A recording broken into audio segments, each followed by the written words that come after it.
Please put your hands together for Chris Edmonds, Thank CEO of Roddie's Code, LLC. Chris will be sharing a one-of-a-kind heroic story alongside Dr. Mike Mowry, President of Leadership Development and Strategic Foresight for SGR.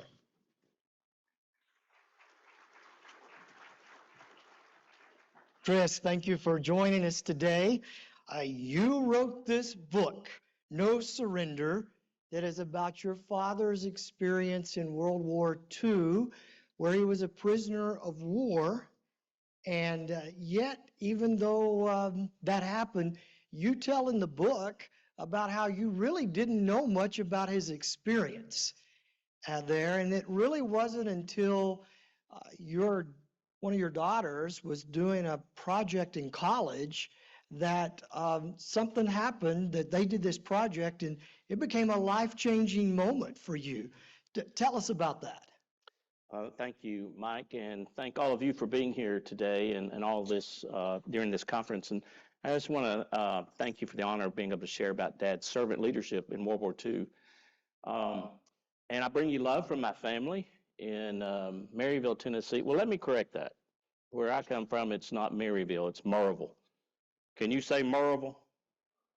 I'll try it one more time. Murrayville. Oh, that's great. Congratulations. You're now genuine, bona fide East Tennessee hillbillies. Welcome to the family. I love this conference, don't you? Let's give Ron and Mike and all the SGR Rockstar staff a great round of applause. And I want to thank you all for making all of our cities better and our country brighter. So let me tell you, my daughter Lauren was attending Murrayville College, and along with her twin sister Kristen, and they were studying to be teachers. And she came in one day, and she said, "Dad, our history professor gave us an assignment, and 3 of us are going to do a project. We've chosen Papa Roddie and his POW experience." And I said, "That's great. You know, I'll try to help you with that project, but we should probably just get Dad's war diary from Nana. She's got it squirreled away somewhere." And Lauren looked at me just kind of really shocked. She goes, "Papa Roddie has a war diary?" I said, "Yes." She goes, "Why do I not know about that?" I said, "Well, I don't really know. I'm sorry. I apologize that you don't know about that." So she said, so what do we know about his experience over there? I said, "Well, we know he went. We know he served in the Battle of the Bulge. And we know that he was captured and he came home safe. That's really all we knew, Mike." And it was the totality of his service to us. And though I'd read it a time or two along the way growing up, and I asked him questions, he'd never share that. And I told that to Lauren. And so we got the diary, and they began their project. And they decided to make a video using pictures from the internet about the Battle of the Bulge. And then one of the young men in the group chose to read, as the narration, words from my father's diary. When I watched that video, it was like God's Spirit came into my heart and my mind, and he said, "You've got to find out what happened to your father." And so it was there that the journey began. The spark happened because a history professor decided to give a project to my daughters. And I'm so grateful for that history professor who I've communicated with and thanked him. And I'm grateful for my daughters, and particularly Lauren, for her work. And they got an A, by the way. So that kind of experience led you to Google your father. Even though he had died in 1985, the first thing that popped up, if I recall, was a story in the New York Times from 2008 that mentioned his name. Tell us about that. Yes, in 2008, actually it was 2009, and a friend of mine had given me information and an idea saying you can learn about your father's service just by going on the internet. There's websites.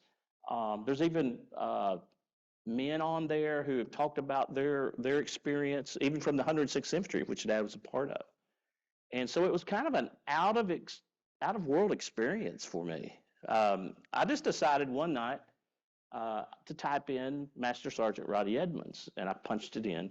And it was amazing. Remarkably, his name appeared in a New York Times article entitled Richard Nixon's Search for a New York Home. I'm stunned. What is my father's name doing in the New York Times? Connected with Richard Nixon. Richard Nixon, of all people.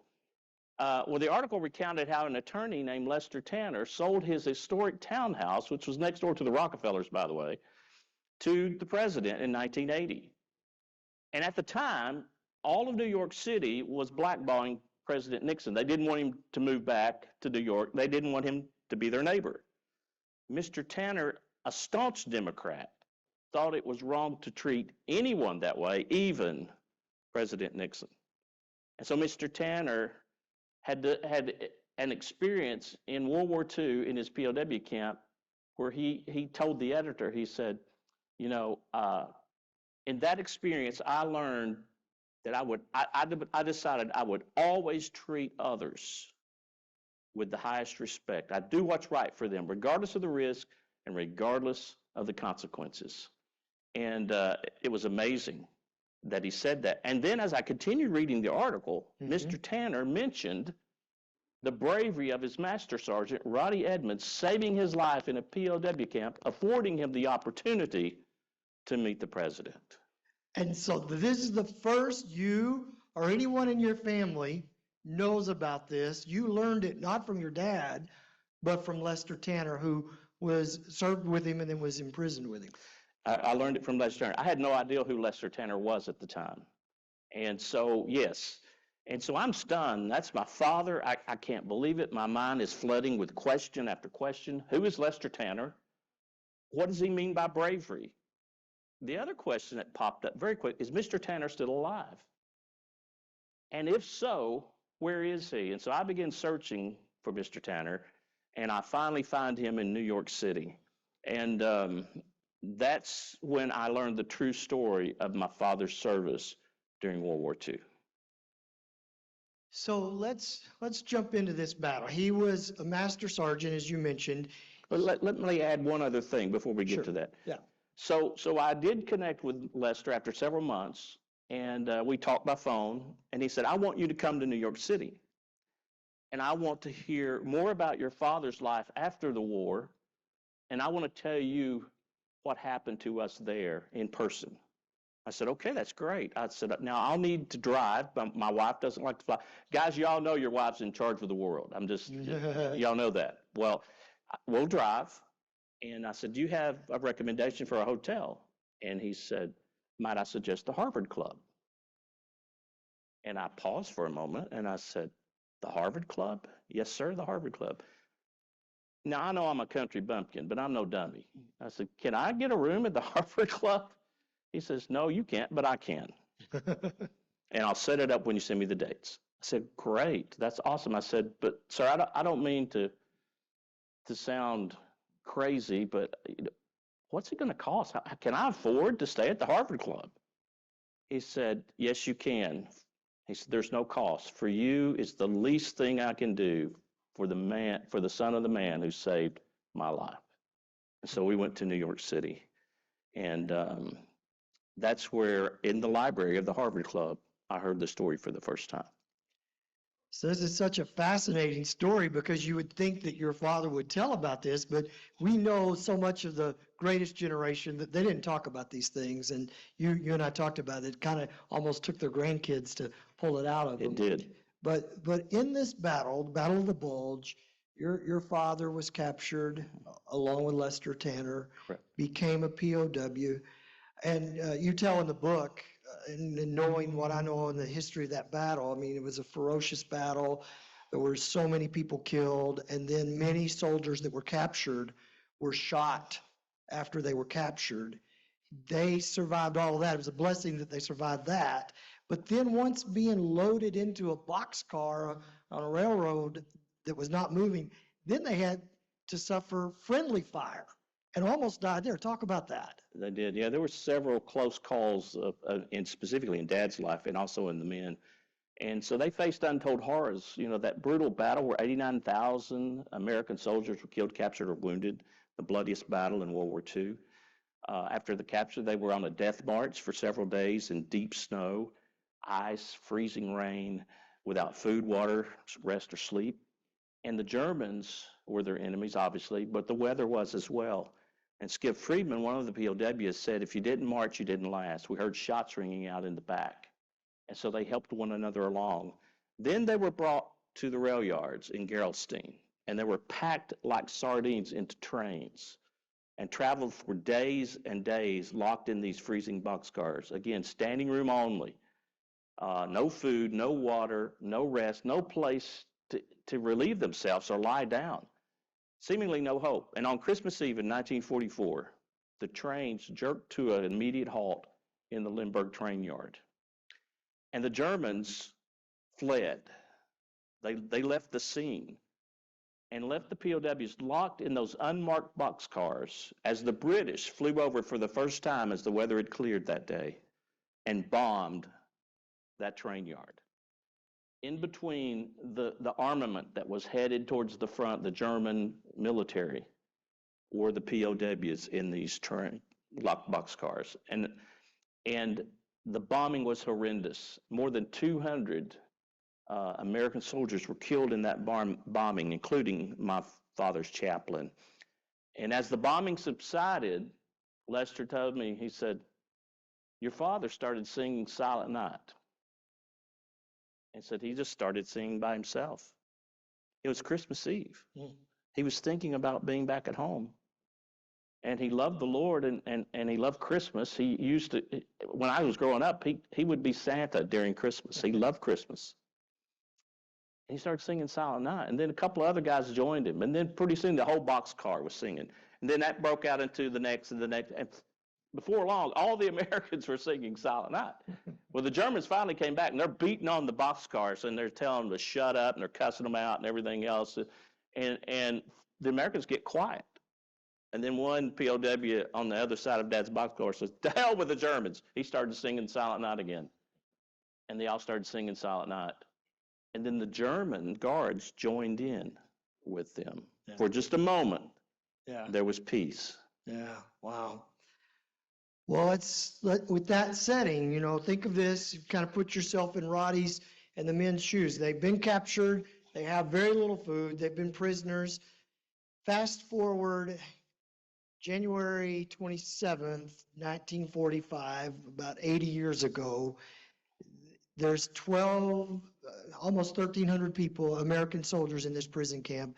The Nazis want to separate the Jews out from others, and we all know the atrocities that were committed against those Jewish people all across the Germany, and this leads to a showdown. Your father is the the senior officer in this prison camp, and this is the big showdown. Walk us through January 27th, 1945. What led up to it? What happened? Well, late on the evening of January 26th, the Germans sent orders to my father that on the following morning, only the Jewish Americans were to fall out for the next morning's roll call. No one else, just the Jews. Anyone who disobeyed would be shot. These were the same orders they'd received in the earlier camp. But for the first time in their experience, and in Dad's experience, he was in charge. He was in complete command.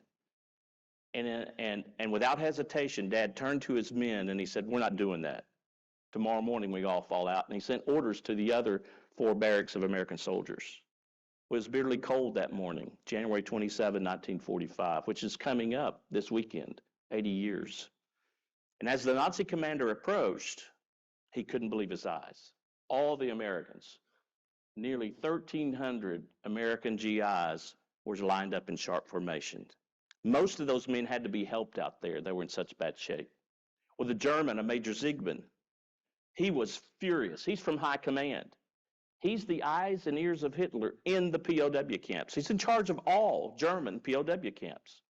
He issued the orders. He's there to take the Jews away. No one has ever disobeyed his orders. So Siegmund rushed over to my father. He's furious. He screamed, "They can't all be Jews." To which my father declared, "We are all Jews here." Lester said, "We were stunned by your father's bravery," and said his bravery swept through the ranks. We stood a little taller. And standing on Dad's left was Sergeant Lester Tannenbaum, a.k.a. Lester Tanner. He changed his name when he got back from the war. He's a 19-year-old Jewish kid from the Bronx of New York whom Dad had trained since basic. He's one of Dad's best soldiers. On Dad's right is Sergeant Paul Stern. He's a combat medic from the 28th Division. He's seen the worst of battle. He's another fine Jewish kid from the boroughs of New York. Well, the Nazi turned blood red. He would have none of it. Enraged, he pulled his pistol. He pressed it hard into my father's forehead. "Sergeant, one last chance. You will order the Jews to step forward, or I will shoot you right now." Well, Dad had been shot, he'd been beaten, had been interrogated, kicked, smashed with rifle butts, bitten by dogs.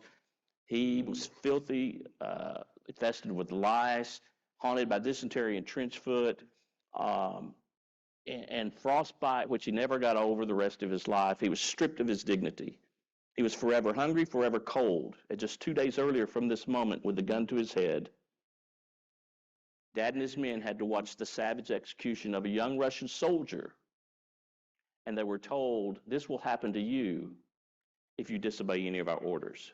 Yet there, Dad and all of his men stood together as one. I think that's a lesson for all of us. If we're going to have victory in this place called life, we got to stand together. I think the diversity coupled with their unity is the difference that made all the difference for them. It wasn't they were all the same. They were all very different. But in unity, they were a force to be reckoned with. And Lester said, your father never wavered. That's where leadership comes in. That's where your leadership comes in. Don't waver when it calls for courage and guts to stand up and do the right thing. And it's easy to waver. Trust me. But stand up, because when you are brave, it makes others brave. And so I wonder if Dad was recalling a favorite scripture of his, because he was a deep man of faith before the war, during the war, and after the war. The Lord is my light and salvation. Whom shall I fear? Suddenly, Dad spoke with the gun still pressed to his forehead. Calmly, courageously, he said, Major, you can shoot me, but you'll have to kill all of us because we know who you are. And you'll be a war criminal when we win this war. I like that part, don't you? And then he said this, and you will pay. Lester said the Nazi turned white. He blanched. And the arm holding the gun began to tremble. Finger still on the trigger, gun still pressed to my father's forehead. Well, time froze. No movement, no sounds. Just the smoke-like frozen breath of the men rising heavenward. And Lester said, with lots of prayers. Then suddenly, without warning, the Nazi pulled the trigger finger away from his gun, snapped his pistol in his holster, and fled the scene. Dad saved the lives of more than 200 Jewish American soldiers that day, and I'm so grateful for what he did.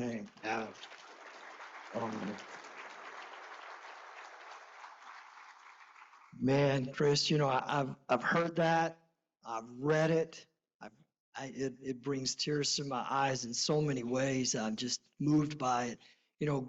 Robert Greenleaf, who coined this phrase, servant leadership, made a statement that the measure of a society is not how we treat the beautiful people. It's how we treat the least of those among us. Yes. And your dad demonstrated that day of standing up for, in that case, while he himself was weak. Yes. There were those yet weaker, and he stood up for them. And that is, to me, an incredible picture of servant leadership. That's not the only showdown there was. So near the end, when this prison camp's about to get liberated, there's another showdown, and briefly walk us through that as well, because it's pretty exciting too. Yeah, it's March 29th of 1945. The American army is fast approaching deep into Germany, and they're fast approaching the camp. And the Germans don't want to be around when the Americans show up. And so they give orders to Dad that on the following morning, they ought to line up and then march out on a death march. At least that's what Dad called it. And they were going to remove everybody from the camp. The Americans, the British, the Russians, the Serbs were all going to be marched out. French. Dad turned to his men once and he said, "We're not doing that." He said, "We're just too weak to go on a long march. We'll probably never survive that. So here's the plan. We're staying in the camp. It doesn't matter what they do to us, what they do to you. No one can break ranks. No one can give in. We are staying here in this camp." So said, a lot of you are already sick. So those who are sick, some of you other men who aren't sick, take care of them. Those who aren't sick and staying back in the barracks will fall out. But I need some of you men to get sick who aren't sick. So I want you to eat grass, dirt, vermin, whatever you got to do. I want you to get sick as a dog.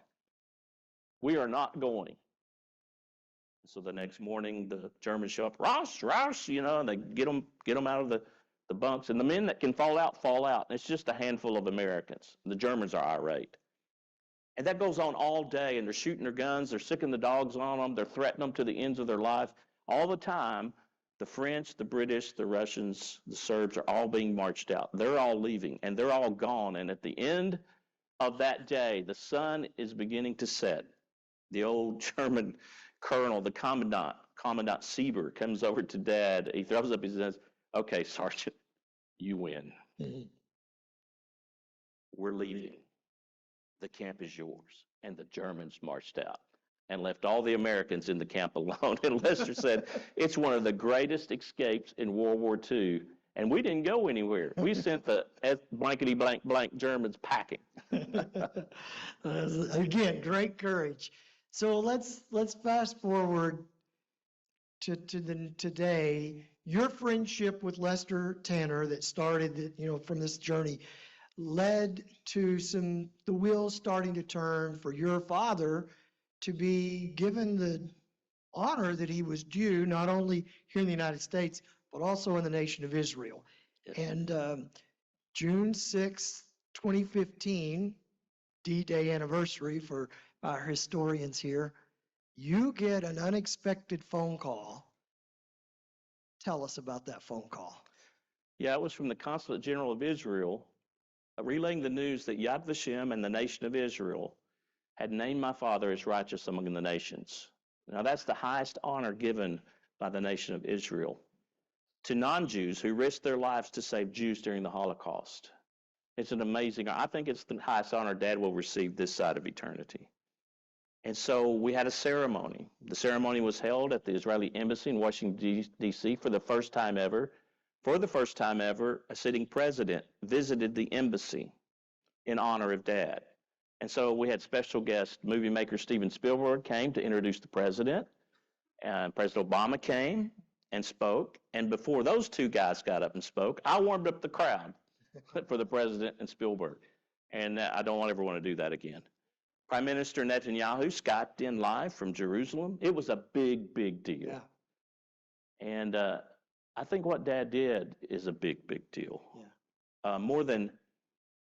Of all the men that he saved, 1,292 American G.I.s, more than 13,000 people are alive and well today, including their children, their grandchildren, their great-grandchildren, and generations to come. My father's only the fifth American to be named among the righteous. He's the first U.S. soldier to be named righteous. He's the first the righteous recognized for saving American Jews. And I got one more number one. So hold up the big number one. You'll love this one. He's the first Tennessean. Oh. I just had to say that. And his portrait is hanging in the Holocaust Museum here in Dallas. Right here in Dallas. When they were building the new museum, if you haven't been, you need to go. It's just down the road a piece. They wanted to honor two righteous people at the end of the presentation of the museum. And one of the people recognized is the saving person who saved Charles Teachman, who lives here in Dallas. He saved him and his family. And his wife Joanne lives here. They run a jewelry store here called Yalang, I think it's the name of it. But they wanted to honor their righteous person, and then they chose Dad, and they painted portraits of both, commissioned portraits for both, and so it's amazing presentation. I hope you'll be able to go if you live here. I highly recommend the Holocaust Museum, but when you get to the end, just kind of give Dad a fist bump when you get there. Which, by the way, you look a lot like your dad. Well, he had better hair, but thank you. I appreciate that. So Chris, just two more questions for you. One, tell us, how has this changed you? And then second, what's the main thing you hope we take away from your father's story? Okay. Well, everything's changed because Dad's story, like I said, is a big, big deal. It's inspiring millions across the world, whether I'm there or not. It goes viral at least once or twice a year. Students are learning about Dad through our documentary series that are in the schools. I'm going to speak at a high school in Sarasota in 2 days from now, actually 3 days, on Monday. And so I, as a Southern Baptist preacher, speak in Jewish congregations all over the world. I mean, that's a miracle. Yeah, that's right. And so everything's changed, but nothing's changed. Let me explain what that means. I still have the same purpose I had before I knew this about Dad, and I still love Dad just as much, even more than I loved him then. You see, I've been given the gift of life and placed on planet Earth for one reason, and that's to honor God by serving others, period. I do that as a pastor, I do that as a father, as a grandfather, as a husband, as a friend, wherever I'm at, as formerly as a baseball player, honoring God by serving others. That's what the good book calls greater love. Greater love has no one than this, than to lay down one's life for his friends. You're called to do that in your service to your communities each and every day. Lay your life aside and do what's right for others. Dad loved that verse, but he not only loved it, he tried to live it, and he did a pretty good job of it. And we can too. So I want you to take that away from this is go out and live heroic by serving others. I love the way Lester described Dad's greater love for God and humanity. At the ceremony, he said, Roddie could no more have given over any of his men to the Nazis than he could stop breathing. He just couldn't do it, a righteous man. So when you breathe tomorrow, take a big deep breath right now. Isn't that good? We were all fearfully and wonderfully made. Every one of us is a gift from God. And every breath is a measured gift from him as well. And so that's why Lester committed for the rest of his life to do what's right for others, regardless of the risk, regardless of the circumstances. You and I can do the same as well. So I want to challenge you as you leave here, as I challenge students. Others first, me last. Can you say that with me? Others first, me last. When your feet hit the floor tomorrow morning, think others first, me last. You see, I challenge students to do that and join Roddie's regiment, to live heroic in their neck of the woods. And then I ask them, I want you to stand, if that's you, that's who you're going to be, if that's the core value of what drives your life, I want you to stand up right now in front of God and everybody. And kids start standing up. And I challenge them to be the next greatest generation. But you and I can be the next greatest generation each and every day where we're at, if we'll just stand up and serve up to those around us. And that's what our hateful world needs. So let me challenge you as we leave here. Say, I can. I can. That was weak. You sound like my church people. Say, I can.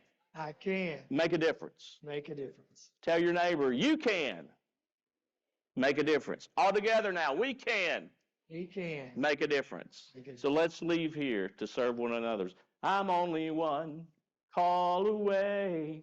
I'll be there to save the day. Superman's got nothing on me. I'm only one call away. Now, when I do that at schools, they get their phones out and start shouting. But You guys are a bunch of fuddy-duds. But thank you for having me. God bless you. And go out and be the hero. Hey, let's give it up for Chris Edmonds. Thank you so much, Chris. The book is called No Surrender. There's some copies out in the lobby there. Encourage you to get it or find it on Amazon any way you want. Thank you so much, Chris. What a great day and what a great story. Thank you. And as we're leaving, I'm going to point out the picture of my mom up there with me and my brother. Both were public servants. My mom was one of the first women hired at the Knoxville Police Department. She later turned that into a director position at Oak Ridge National Lab and Security. And then my brother was a police officer as well. And so I love all of you as public servants. Keep up the great work.